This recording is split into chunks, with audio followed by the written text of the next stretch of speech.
Hey, we need to talk about the Hiby R4 DAP. That's right. Get a cup of coffee, get your balls in the right position, and let's talk about it. Hey, welcome back to Thrift Shop. Today, we have the Hiby R4. I've been waiting for a new DAP for a long time. Obviously, I just released a video talking about the Hiby R3 Pro Saber, which is like 4 years old. I've cracked this thing up, didn't use a case.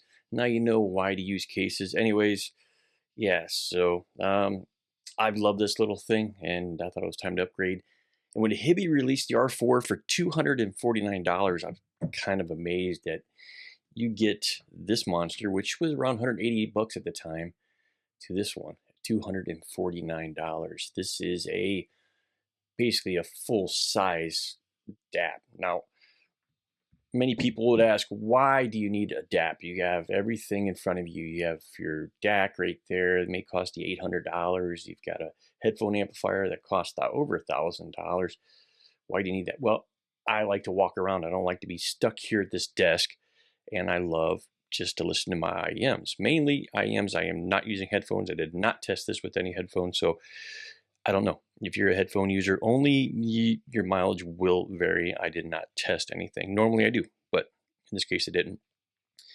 So I got this unit, and knowing that it is a Saber kind of DAC, I kind of assumed that it would be kind of like the Hiby R3 Pro Saber, but I am totally wrong. This thing is warm. It is thick. It is lush, and we need to talk about that. Before we get into any details, we need to talk about maybe some of the specs, all right? So, you type A personalities need to have all these specs. I'm going to pop something up on the screen. You're going to see what it is. So basically, if you're running single-ended, this thing does have single-ended and so 3.5 and 4.4 balanced outputs. Single-ended, you're only getting about 165 milliwatts, so it's not the most powerful thing in single-ended. Balanced, however, you're getting 525 milliwatts. You're getting about half a watt. Noise, THD, all that kind of stuff, it's 0.0005 or 0.007, depending on what you're using. The biggest difference, I did not notice any noise floor or anything like that. You do get with a balanced channel separation of 111 dB versus 71 dB when using single-ended. So it should be noted that, you get better performance using balanced output. The frequency response of this device is 20 hertz to 80 kilohertz, so well into the dog's hearing. But basically, this thing is an Android 12 phone, okay? You're using the Snapdragon 665 chip, Android 12, open architecture. You can put anything you want. This is not just a music device. This is basically a phone without having the phone part in it. You can do whatever you want. You can put Netflix, you can put whatever game. Basically, if it's on Google Play, you can put it on here. And I'm sure there are backdoor methods to putting other stuff even on here. I'm not that kind of guy, but you can do whatever you want with this. If you don't want to use Hiby's built-in music app, well, go use your own streaming app. You want to use Tidal? Great. You want to use Qobuz? Great. I use not Apple Music, I use Amazon Music. So use whatever you want. It all works. This thing does whatever you want, and you have remote storage. So you can put in your own SD card here and do whatever you want with your music. So on board, you're not getting a lot of memory, so you're wanting to use that micro SD card to put everything on. The screen is 4.7 inches, resolution of 1280 by 720. You get 3 gigabytes of RAM. Internal storage is 32 gigabytes, so the internal storage you're going to want to use for your apps and things like that. Don't try to put other stuff on there. You can do up to a 2 terabyte card at micro SD cards, so you have plenty of choices. This thing comes in silver, black, green, and orange. Obviously, I have the green color here. Charging, I think you get like 11-hour playtime with this thing, so you have plenty of time to use this. I've been using this now for a couple days, and I am at 71%. It's running right now just so that my screen can keep going. I did set the screen timeout at 5 minutes for this video. I'm sure it's going to go on and off, so sorry if that happens. Charge time takes about 2 hours. I found, depending what kind of charging that you're using, that it took longer for me. It seemed like the first time I was listening to it and charging, and I was not getting anywhere. So I don't know. I think this thing's going to take a little more power. I've had this on for about an hour, and it is warm. It should be noted that this is Class A amplification. I think there are a total of 6 op amps in this device. So between the battery and the amplification, this thing does get warm. Now in the box, you do get a cool box here, and trying to remember how this thing actually opens. Now, anyways, if it were in here, it'd probably pop out. There we go. It needs the weight of the unit in there to kind of slide out. So pretty cool little box. Unboxing for $249 item is fine. You do get a nice kind of TPU plastic case, which I did use. Again, with a lot of these entry-level DAPs, you're not getting Gorilla Glass. They don't specifically say. Be very careful with this screen. You do not want to drop these. They're not like modern phones, even though, as I said, it's basically a phone. They don't have the best glass in them. That's evident by all the cracks in this Hiby device here. So, I'm a big fan of Hiby. I like their products. This thing is a little bit different than kind of what I expected from a digital audio player. One of the things that I like personally, and again, I'm reviewing a lot of IEMs. I'm not going to sit here at my desk. I'm going to be walking around listening to IEMs, hearing how they sound, is that, I like more of a neutral sound, so I know how the IEM sounds. I don't want a colored sound. And if you've watched any of my videos about amplifiers, 2-channel amplifiers, I like amplifiers that get out of the way. The first thing that I require in an amplifier is clarity. Whatever I put into it, whether it be an external, again, a stereo, let's say you're putting in a DAC, an outboard DAC, you want to know how that sounds. You're using a phono amplifier, you want to know how that sounds. So for me, I need clarity. You may be different. Your preferences, maybe you want a smoother colored sound, and that's perfectly fine. My requirements are a little bit different because of the things that I'm connecting to it. This thing is lush. It is warm. It is thick, and it is smooth. So if your perception of hi-fi is that you want details galore, you have details here. They're just smoothed over. So you're not lacking anything with how this sounds. It is just a different sound. Now, with this review, there are so many ways that I can talk about this, right? It's endless, the possibilities within the Hiby music app, basically. I'm going to try to pop up a video I took of screenshotting this device. It's quite remarkable. So you can go in there, you can go into Hiby. I maybe will try it right now while I do it live. See, I got AC/DC playing here now. I'm actually in the Hiby software, music software. So this is the main device here. This is the Hiby software. It does give you a yellow screen when you start, and you have to put start. But basically, if we can get in there, these are all the things that you can do. You have equalizer, PEQ, MSEB, you have plugins, really cool things. So here, you basically can do like a spatializer, and there are 2 locations within this DAP I got to talk about. This is specifically the Hiby software. If you do something in this, it is only native to the Hiby software, and you can make it global if you do it differently, and we're going to show you that. So here you can do your plugin specific to the Hiby software. You can do an equalizer just within this app. And I'll show you the PEQ otherwise, because I just updated this to Hiby software 2.1.0, and it has blocked me out of PEQ. I was going to show you something really, really cool. I'm going to have to show you basically on the graphs that I did before this, because I cannot show you internally right now, because it says an exception has occurred in the app, restart. So it's going to make me basically restart from there. You're going to see the yellow screen again.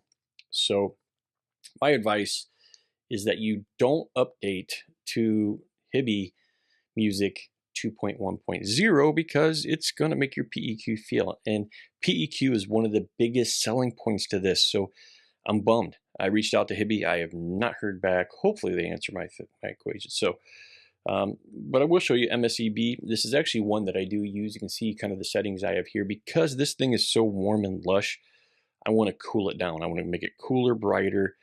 It's hard to get rid of the smoothness in this thing, but I want to take it away from the warm side and get a little bit more neutral.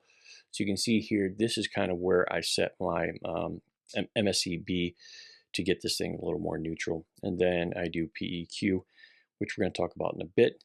So basically you can go back here. This is your music. We'll hit play here.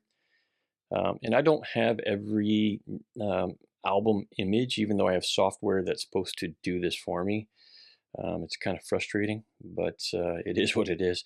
It's pretty cool. You can rotate the screen and you'll get a different view here of what it looks like. So you have a myriad of options here of how you want this thing set up specifically for yourself. You do get some apps down to here, your pictures, you get your folders. You can go in and see things here. You can pull down, just like any phone, you can pull down twice. It tells you all your information here. Really, really cool stuff here. So, you know, there's a lot of things that you can do.